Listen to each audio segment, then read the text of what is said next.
34 ಕೋಟಿ ಪಿಎಫ್ ಖಾತೆಗೆ ವಾರ್ಷಿಕ ಬಡ್ಡಿ ಜಮೆ. ಬ್ಯಾಲೆನ್ಸ್ ಚೆಕ್ ಮಾಡುವುದು ಹೇಗೆ? ಎಸ್ ವೀಕ್ಷಕ, ನಮ್ಮ ದೇಶದ ಕೋಟ್ಯಾಂತರ ಉದ್ಯೋಗಿಗಳಿಗೆ ಪ್ರತಿ ತಿಂಗಳು ತಮ್ಮ ಕಷ್ಟದ ದುಡಿಮೆಯಲ್ಲಿ ಒಂದಿಷ್ಟು ಹಣವನ್ನ ಭವಿಷ್ಯದ ನಿಧಿಯಾಗಿ ಉಳಿಸುವ ಎಲ್ಲ ಪಿಎಫ್ ಚಂದಾದಾರರಿಗೆ ಇವತ್ತು ನೌಕರರ ಭವಿಷ್ಯ ನಿಧಿ ಸಂಸ್ಥೆ ಅಂದರೆ ಇಪಿಎಫ್ಒ ಒಂದು ಭರ್ಜರಿ ಗುಡ್ ನ್ಯೂಸ್ ಕೊಟ್ಟಿದೆ. 2025-26 ಪ್ರಸಕ್ತ ಆರ್ಥಿಕ ವರ್ಷಕ್ಕೆ ಸಂಬಂಧಿಸಿದಂತೆ ಬರೋಬ್ಬರಿ ಶೇಕಡ 8.25% ವಾರ್ಷಿಕ ಬಡ್ಡಿಯನ್ನು ಸುಮಾರು 34 ಕೋಟಿ ಸದಸ್ಯರ ಬ್ಯಾಂಕ್ ಖಾತೆಗಳಿಗೆ ಜಮೆ ಮಾಡಿದೆ. ಸಾಮಾನ್ಯವಾಗಿ ಪ್ರತಿ ವರ್ಷ ಇಪಿಎಫ್ಒ ಬಡ್ಡಿ ಜಮೆ ಮಾಡಲು ಬರೋಬ್ಬರಿ ಸೆಪ್ಟೆಂಬರ್ ಅಥವಾ ನವೆಂಬರ್ ತಿಂಗಳಿನವರೆಗೂ ಸಮಯ ತೆಗೆದುಕೊಳ್ತಾ ಇದೆ. ಆದರೆ ಈ ಬಾರಿ ಜುಲೈ 15ರೊಳಗೆ ಇಡೀ ದೇಶದ 34 ಕೋಟಿ ಚಂದಾದಾರರ ಖಾತೆಗೆ ಬಡ್ಡಿ ಜಮೆ ಮಾಡಲಾಗುವುದು ಎಂದು ಹೇಳಲಾಗಿದೆ. ಅದರಂತೆ ಮಾಡಿ ಮುಗಿಸಲಾಗಿದೆ. ಈಗ ನಿಮಗೆ ಕಾಡ್ತಿರುವ ಒಂದು ಪ್ರಶ್ನೆ, ಬಡ್ಡಿ ಜಮೆ ಆಗಿದ್ದನ್ನ ಹೇಗೆ ಚೆಕ್ ಮಾಡೋದು ಅಂತ ಅಲ್ವಾ?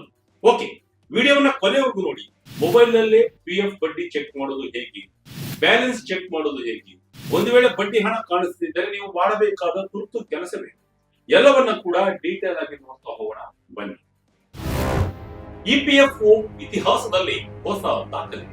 ವೀಕ್ಷಕರೇ, ಪ್ರತಿ ವರ್ಷ ಪಿಎಫ್ ಬಡ್ಡಿ ಹಣ ಯಾವಾಗ ಬರುತ್ತೆ ಅಂತ ಉದ್ಯೋಗಿಗಳು ಕಣ್ಣಿಗೆ ಎಣ್ಣೆ ಬಿಟ್ಟುಕೊಂಡು ಕಾಯ್ತಾ ಇದ್ದಾರೆ.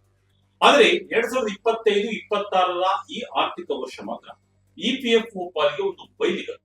ಇಂಡಿಯನ್ ಎಕ್ಸ್‌ಪ್ರೆಸ್ ವರದಿಯ ಪ್ರಕಾರ ಇಪಿಎಫ್ಒ ಇತಿಹಾಸದಲ್ಲಿ ಇಷ್ಟು ಬೇಗ ಅಂದರೆ ಜುಲೈ 15ರ ಒಳಗಾಗಿ ಇಡೀ ದೇಶದ ಎಲ್ಲಾ ಖಾತೆಗಳಿಗೆ ಬಡ್ಡಿ ಜಮೆ ಮಾಡಿ ಮುಗಿಸಿರುವುದು ಇದೇ ಮೊದಲು. ಕೇಂದ್ರ ಕಾರ್ಮಿಕ ಸಚಿವ ಮನ್ಸುಖ್ ಮಾಂಡವಿಯಾ ಅವರು ಇತ್ತೀಚೆಗೆ ಜುಲೈ ಮಧ್ಯಭಾಗದವರೆಗೆ ಸುಮಾರು 34 ಕೋಟಿ ಖಾತೆಗಳಿಗೆ ಹಣ ತಲುಪಲಿದೆ ಎಂದು ಘೋಷಿಸಿದ್ದರು. ಅವರು ಹೇಳಿದಂತೆಯೇ ಇಪಿಎಫ್ಒ ಈ ಇಡೀ ಪ್ರಕ್ರಿಯೆಯನ್ನ ಅತ್ಯಂತ ಯಶಸ್ವಿಯಾಗಿ ಮುಗಿಸಿದೆ. ಒಟ್ಟು 1.44 ಲಕ್ಷ ಕೋಟಿ ರೂಪಾಯಿಗೂ ಅಧಿಕ ಬಡ್ಡಿ ಹಣವನ್ನ ಆಟೋ ಪ್ರೋಸೆಸ್ ಮೂಲಕ ಚಂದಾದಾರರ ಖಾತೆಗೆ ಜಮೆ ಮಾಡಲಾಗಿದೆ. ಇಷ್ಟು ಬೇಗ ಬಡ್ಡಿ ಜಮೆಯಾಗಲು ಕಾರಣವೇ? ಈ ಮಹತ್ತರ ಸಾಧನೆಯ ಹಿಂದೆ ಇರೋದು ಇಪಿಎಫ್ಒ ಜಾರಿಗೆ ತಂದಿರುವ ಒಂದು ಅತ್ಯಾಧುನಿಕ ತಂತ್ರಜ್ಞಾನದ ಸಿಸ್ಟಮ್. ಹೌದು, ಇಪಿಎಫ್ಒ ತನ್ನ ಹಳೆಯ ವ್ಯವಸ್ಥೆಯನ್ನ ಸಂಪೂರ್ಣವಾಗಿ ಬದಲಾಯಿಸಿ ಹೊಸ ಕೇಂದ್ರೀಕೃತ ಐಟಿ ವ್ಯವಸ್ಥೆಯಾದ CITS centralised IT enabled services platform ಅನ್ನ ಜಾರಿಗೆ ತಂದಿದೆ. ಈ ಮೊದಲು ಇಪಿಎಫ್ಒ ದೇಶದಾದ್ಯಂತ 123 ಪ್ರಾದೇಶಿಕ ಕಚೇರಿಗಳನ್ನು ಹೊಂದಿತ್ತು ಮತ್ತು ಪ್ರತಿಯೊಂದು ಕಚೇರಿಯು ತನ್ನದೇ ಆದ ಪ್ರತ್ಯೇಕ ರೀಜನಲ್ ಡಾಟಾ ಬೇಸ್ ನಿರ್ವಹಿಸ್ತಾ ಇದೆ. ಇದರಿಂದಾಗಿ ಡೇಟಾ ವೆರಿಫಿಕೇಶನ್ ಮಾಡಲು ತಿಂಗಳುಗಟ್ಟಲೆ ಸಮಯ ಬೇಕಾಗುತ್ತೆ. ಆದರೆ ಈ ಹೊಸ ಸಿಐಟಿಎಸ್ ಪ್ಲಾಟ್ಫಾರ್ಮ್ ಅಡಿಯಲ್ಲಿ ಇಪಿಎಫ್ಒ ದೇಶದ ಎಲ್ಲ 123 ಪ್ರಾದೇಶಿಕ ಡೇಟಾ ಬೇಸ್ ಗಳನ್ನ ಒಟ್ಟುಗೂಡಿಸಿ ಒಂದೇ ರಾಷ್ಟ್ರೀಯ ದತ್ತ ಸಂಚಯಕ್ಕೆ ವರ್ಗಾಯಿಸಿದೆ. ಇದರಲ್ಲಿ ಬರೋಬ್ಬರಿ 1700 ಕೋಟಿ ಉದ್ಯೋಗದಾತರ ವಿವರಗಳು ಮತ್ತು ಸುಮಾರು 1400 ಕೋಟಿ ಹಣಕಾಸು ವಹಿವಾಟುಗಳ ಬೃಹತ್ ರೆಕಾರ್ಡ್ ಗಳನ್ನ ಒಂದೇ ಸೂರಿನಡಿ ತರಲಾಗಿದೆ. ಇಪಿಎಫ್ಒ ಜೂನ್ 30ರೊಳಗೆ ಈ ದತ್ತ ಸಂಚಯ ವರ್ಗಾವಣೆಯನ್ನ ಸಂಪೂರ್ಣವಾಗಿ ಮುಗಿಸಿದ್ದು ಜುಲೈ 1 ಮತ್ತು 2ರಂದು ಕೇವಲ 2 ದಿನದಲ್ಲಿ ಇಡೀ ದೇಶದ ಕೋಟ್ಯಾಂತರ ಚಂದಾದಾರರ ಬಡ್ಡಿ ಲೆಕ್ಕಾಚಾರವನ್ನ ಕಂಪ್ಯೂಟರ್ ಮೂಲಕ ಸ್ವಯಂಚಾಲಿತವಾಗಿ ನಡೆಸಿ ತಪ್ಪುಗಳಿಲ್ಲದಂತೆ ವೆರಿಫಿಕೇಶನ್ ಮಾಡಿ ಜುಲೈ 15ರೊಳಗೆ ಎಲ್ಲರ ಖಾತೆಗೂ ಹಣ ತಲುಪಲಿದೆ. ಈ ಕೇಂದ್ರೀಕೃತ ವ್ಯವಸ್ಥೆಯಿಂದಾಗಿ ಬಡ್ಡಿ ಜಮೆ ಮಾತ್ರವಲ್ಲದೆ ಪಿಎಫ್ ಕ್ಲೈಮ್ ಸೆಟಲ್ಮೆಂಟ್ ಮತ್ತು ಹಣ ಹಿಂಪಡೆಯುವಿಕೆ ಪ್ರಕ್ರಿಯೆಗಳು ಕೂಡ ಈಗ ಸೂಪರ್ ಫಾಸ್ಟ್ ಆಗಿ ನಡೆಯುತ್ತಿದೆ. ಈ ಹೊಸ ಪೋರ್ಟಲ್ ಆರಂಭವಾದ ಮೇಲೆ ಸುಮಾರು 3,000 ಕೋಟಿ ರೂಪಾಯಿ ಮೌಲ್ಯದ 11 ಲಕ್ಷಕ್ಕೂ ಹೆಚ್ಚು ಬಾಕಿ ಉಳಿದಿದ್ದ ಕ್ಲೈಮ್ಗಳನ್ನ ತಕ್ಷಣವೇ ಇಪಿಎಫ್ಒ ಇತ್ಯರ್ಥಪಡಿಸಿದೆ. ಪಿಎಫ್ ಬಡ್ಡಿ ಬ್ಯಾಲೆನ್ಸ್ ಚೆಕ್ ಮಾಡೋದು ಹೇಗೆ? ವೀಕ್ಷಕರೇ, ಈಗ ಮೇನ್ ವಿಚಾರಕ್ಕೆ ಬರೋಣ. ನಿಮ್ಮ ಅಕೌಂಟ್ಗೆ ಬಡ್ಡಿ ಹಣ ಬಂದಿದೆಯೇ ಎಂದು ತಿಳಿಯಲು ಸರ್ಕಾರ 4 ಅದ್ಭುತ ಆಪ್ಷನ್ ಗಳನ್ನ ನೀಡಿದೆ. ಆ ಹಂತಗಳನ್ನ ನಾವೀಗ ನೋಡೋಣ. ಮೊದಲನೇದಾಗಿ ಇಪಿಎಫ್ಒ ಮೆಂಬರ್ ಪಾಸ್ಬುಕ್ ಪೋರ್ಟಲ್ ಅಧಿಕೃತ ವೆಬ್ಸೈಟ್ ಮೂಲಕ ಮೊದಲು ಇಪಿಎಫ್ಒ ಸದಸ್ಯರ ಅಧಿಕೃತ ಪಾಸ್ಬುಕ್ ಪೋರ್ಟಲ್ಗೆ ಭೇಟಿ ನೀಡಿ ನಿಮ್ಮ ಯುಎಎನ್ ಸಂಖ್ಯೆ, ಪಾಸ್ವರ್ಡ್ ಮತ್ತು ಕ್ಯಾಪ್ಚಾ ಕೋಡ್ ನಮೂದಿಸಿ ಲಾಗಿನ್ ಮಾಡಿ. ನಿಮ್ಮ ಮೊಬೈಲ್ ಸಂಖ್ಯೆಗೆ ಬರುವ ಒಟಿಪಿ ನಮೂದಿಸಿ ದೃಢೀಕರಿಸಿ. ವ್ಯೂ ಪಾಸ್ಬುಕ್ ಕ್ಲಿಕ್ ಮಾಡಿದರೆ ನಿಮ್ಮ ನವೀಕರಿಸಿದ ಬ್ಯಾಲೆನ್ಸ್ ಮತ್ತು ಆರ್ಥಿಕ ವರ್ಷದ ಬಡ್ಡಿ ಜಮೆಯಾಗಿರುವ ವಿವರ ಕಾಣಿಸುತ್ತೆ.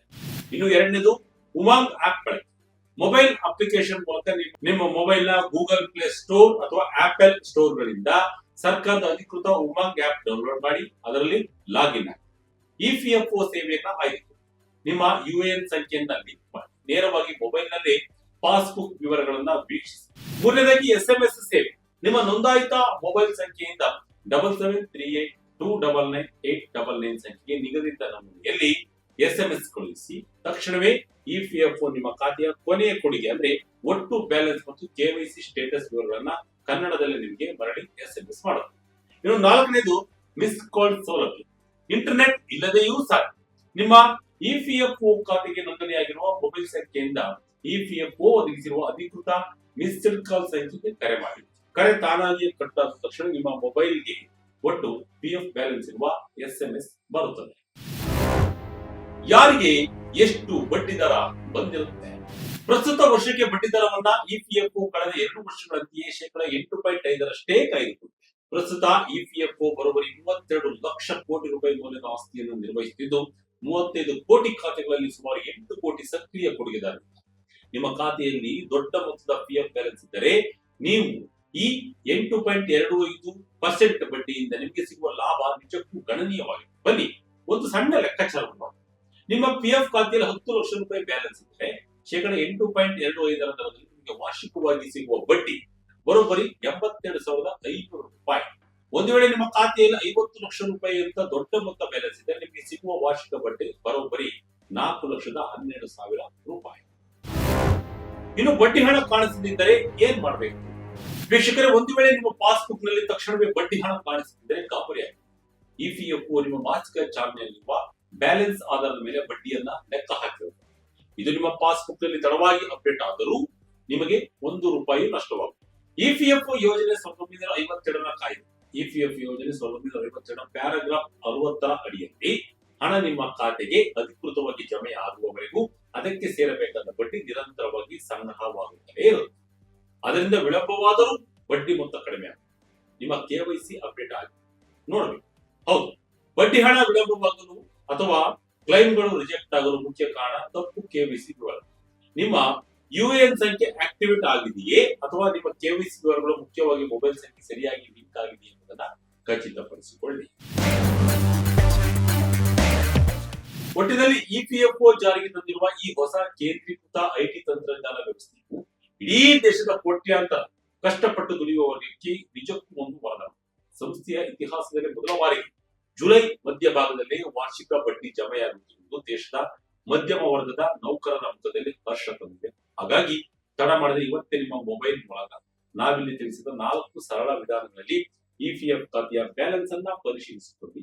ಒಂದು ವೇಳೆ KYC ಸಮಸ್ಯೆಗಳಿಂದ ನಿಮ್ಮ ಬಡ್ಡಿ ಹಣ ಜಮೆಯಾಗಿದ್ದರೆ ತಕ್ಷಣವೇ ನಿಮ್ಮ ಆಧಾರ್ ಕಾರ್ಡ್ ವಿವರಗಳನ್ನ PF ಖಾತೆಗೆ ನವೀಕರಿಸಿ ಸೇರ್ಪಡಿಸಿಕೊಳ್ಳಿ. ನಿಮ್ಮ ಕಷ್ಟದ ದುಡಿಮೆಯ ಭವಿಷ್ಯದ ಉಳಿತಾಯ ಎಂದಿಗೂ ಸುರಕ್ಷಿತವಾಗಬೇಕು ಇದು ಎಲ್ಲರ ಆಶೆ. ಈ ಮಾಹಿತಿ ನಿಮಗೆ ಉಪಯುಕ್ತವೆನಿಸಿದರೆ ಲೈಕ್ ಮಾಡಿ, ಶೇರ್ ಮಾಡಿ, ಆಪ್ತರೊಂದಿಗೆ ಹಂಚಿಕೊಳ್ಳಿ. ಇದಾಗಿತ್ತು ಈ ಕ್ಷಣದ ಇಂಟ್ರೆಸ್ಟಿಂಗ್ ಸ್ಟೋರಿ. ಇದೇ ರೀತಿಯ ಸ್ಟೋರಿಗಳಿಗಾಗಿ Vijayakanth website, YouTube page, Facebook page follow ಮಾಡಿ.